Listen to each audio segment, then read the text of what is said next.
À l'adolescence, c'est surtout là qu'ils ont besoin qu'on n'abandonne pas. Souvent, les parents abandonnent à ce moment-là, c'est qu'il y a une erreur. Si tu forces un enfant à faire quelque chose qu'il veut pas, tu abandonnes ton enfant. Quand tu n'écoutes pas les besoins et ce que ton enfant désire dans sa vie, tu es littéralement en train de l'abandonner, même si tu le pousses à faire de quoi. Le plus que tu pousses un enfant à faire quelque chose qu'il ne veut pas faire, le plus que tu l'abandonnes pour qui il est vraiment. Si ton enfant, comme il y a un des commentaires, la dame a dit, mon enfant, depuis la maternelle, il avait hâte à ses 16 ans pour pouvoir lâcher l'école. Okay? Il rêvait d'avoir 16 ans pour pouvoir avoir fini. En maternelle, là, parce qu'il était obligé d'y aller, right? Et là, finalement, cet enfant-là a réussi à faire d'autres choses, il a lâché, puis il a fait d'autres sortes d'études ou whatever, puis il a une belle vie. Si tu pousses ton enfant à faire ce que toi tu veux, littéralement, tu pousses ton enfant à s'abandonner lui-même. Si ton enfant rêve de quelque chose et que tu ne l'aides pas à vivre son rêve,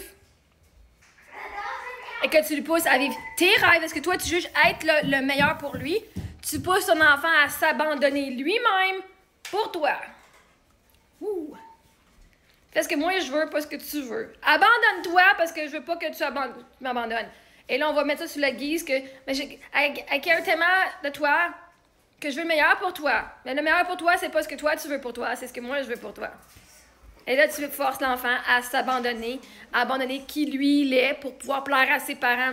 Les parents, ils veulent avoir l'air de bons parents, fait que je m'assure, tu sais, les parents, pour s'assurer qu'ils sont des bons parents, ils vont s'assurer de ne pas abandonner leur enfant. Mais c'est pas l'abandonner.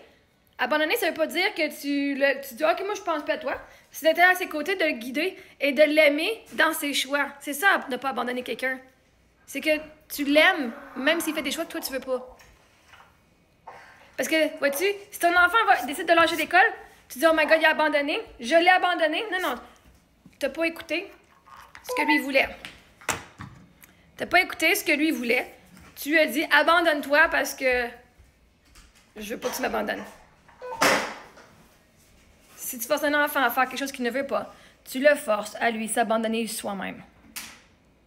Et c'est pour ça qu'il y a tellement de problèmes dans la société de codépendance, parce que les parents ont appris à leurs enfants à s'abandonner pour le bien-être de leurs parents, pour ne pas stresser leurs parents.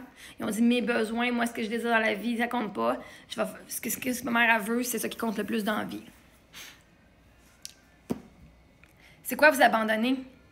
Abandonner tes valeurs, abandonner toi, tes rêves, abandonner tes buts. Parce qu'abandonner un enfant, c'est d'être là émotionnellement pour lui, pour qui il est, l'accepter comme il est aujourd'hui, maintenant, pas pour qui tu penses, pas pour qui tu veux qu'il soit. Si tu forces un enfant à être quelqu'un que toi tu veux qu'il soit, et non à accepter qui il est, tu pourrais le pousser à aller à l'école et littéralement tu vas abandonner ton enfant en n'acceptant pas qui il est aujourd'hui.